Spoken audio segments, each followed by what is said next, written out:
Shalom a todos, sejam muito bem-vindos ao canal Escatológico Fiel. Que a paz de nosso Criador Elohim estejam com todos. Amém? O tema do estudo de hoje é: onde você estará na grande tribulação? Essa é uma pergunta que muitos de nós já devemos ter feito para nós mesmos. Durante diversos dias eu estive lendo textos bíblicos relacionados a este assunto para poder passar a todos vocês uma resposta a esta pergunta. E graças ao nosso Criador, Ele me capacitou a entender muitas coisas que antes eu não compreendia, e é justamente isso que eu gostaria de compartilhar com vocês. E para começar este importante estudo, eu gostaria de deixar a seguinte pergunta: dinheiro e bens materiais nos livrariam da grande tribulação? Para responder esta pergunta, eu gostaria de fazer uma comparação entre um pobre e um rico. O rico, chegando à grande tribulação, compra uma terra longe das cidades e vai viver no campo, de suas próprias plantações e investimentos. O pobre, chegando à grande tribulação, não tem dinheiro para investir no seu abrigo. Sem recursos, fica impossibilitado de fugir. Portanto, estaria o rico obedecendo ao Senhor em fugir da grande tribulação e o pobre desobedecendo em não fugir? Nos textos de Mateus 24, Lucas 17, Lucas 21 e Marcos 13, percebemos que o próprio Messias nos orienta a fugir da grande tribulação que haveria de vir sobre a terra. E como um pobre que tem apenas o necessário para comer e se vestir, irá se preparar para fugir da ira do Senhor. Em Mateus capítulo 6, versículo 19, está escrito: não acumulem para vocês tesouros na terra, onde a traça e a ferrugem destroem, e onde os ladrões arrombam e furtam. Também está escrito em 1 Timóteo 6, versículo 8: por isso, tendo o que comer e com o que vestir-nos, estejamos com isso satisfeitos. O nosso Salvador Messias era humilde, não possuía bens materiais e nenhum tipo de riqueza. Entretanto, não estaria as Escrituras contradizendo as próprias Escrituras se na grande tribulação todos nós devêssemos juntar dinheiro para fugir das cidades? Diante desta questão, nós devemos entender melhor a respeito do fugir que o Messias nos orientou. Para entendermos sobre o fugir, devemos entender sobre a expressão "o dia do Senhor virá como um ladrão". Com certeza todos nós já ouvimos ou lemos este versículo alguma vez, mas você sabia que este versículo não está dizendo especificamente sobre o dia da volta do Messias, mas está alertando sobre a chegada da grande tribulação? Você entenderá isso fazendo um estudo escatológico detalhado. Irá descobrir que dentro da escatologia, as expressões "o dia do Senhor", "o dia do juízo", "o dia do Filho do Homem", "dia da ira", na maioria das vezes está se referindo à chegada da grande tribulação. Devemos considerar que a volta do Messias começa com a grande tribulação. Em Lucas 17, você verá que o termo "dia do Senhor" ou "quando o Filho do Homem for revelado" estará no plural, nos dias do Filho do Homem. Esses dias são os 1260 dias da grande tribulação. Ou seja, assim como as pessoas estavam distraídas nos tempos de Noé e nos tempos de Ló, assim estarão também quando chegar a grande tribulação. Porque convenhamos que seria impossível alguém estar distraído com tantas mortes doenças e pragas do pior período da face da terra, não é verdade? Desta forma, como alguém poderia estar distraído vivendo a grande tribulação? Vejamos o texto de Mateus 24, dos versículos 38 ao 42.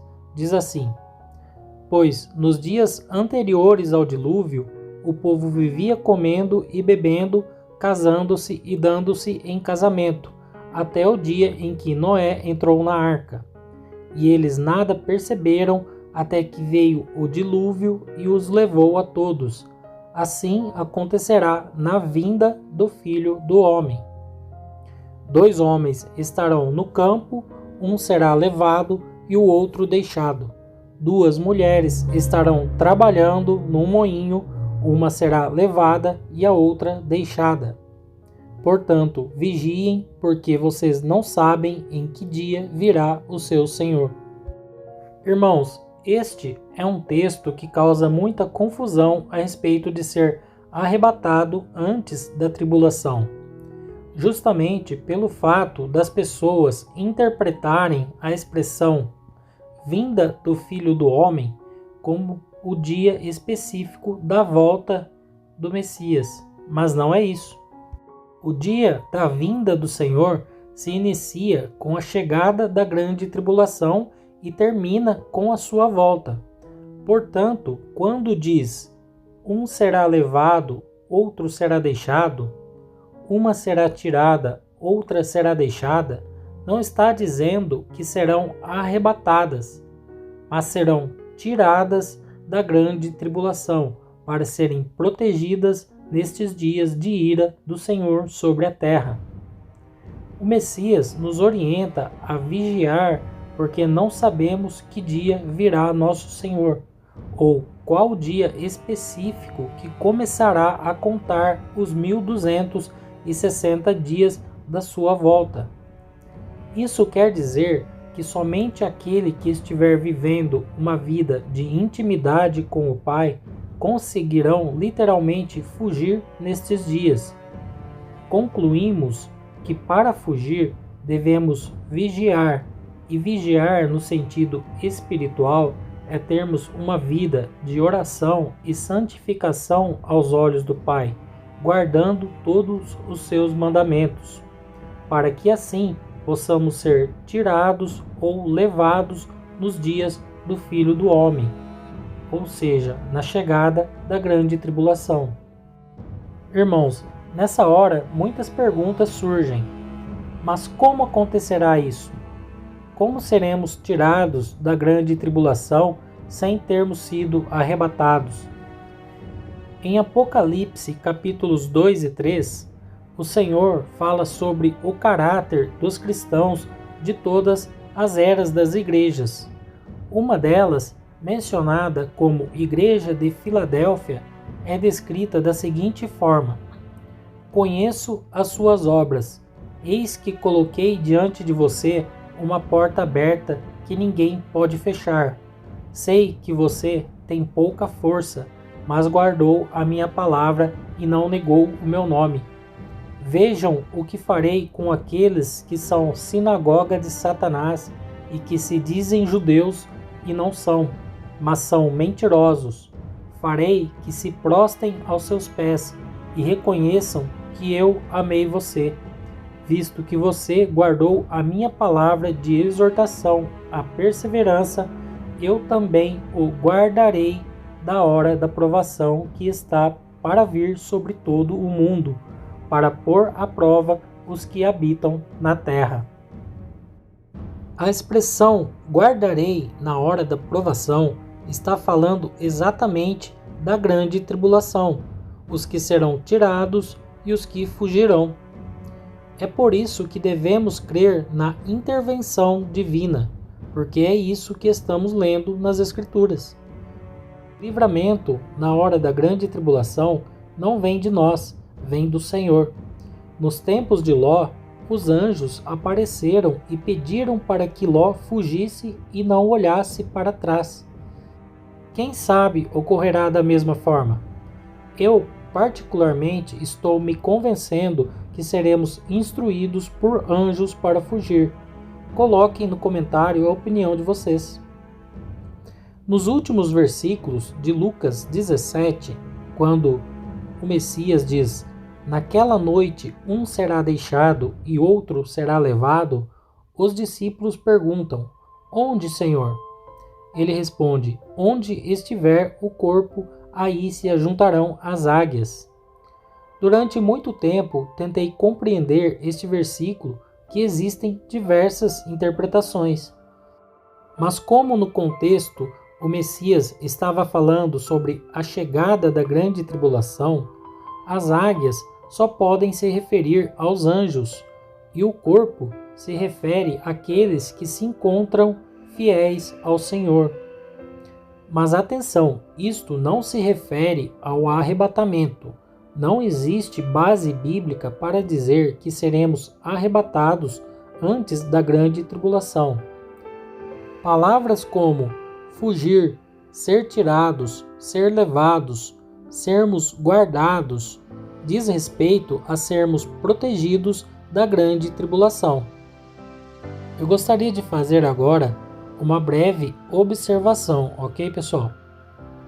Em Mateus capítulo 24, a palavra no original grego é cadáver e não corpo. Neste caso, o contexto de Mateus 24 é diferente de Lucas 17. Sendo assim, em Mateus 24, os anjos buscarão os que estiverem mortos na grande tribulação. E para ambos os textos, no original grego, a palavra é águia e não abutres.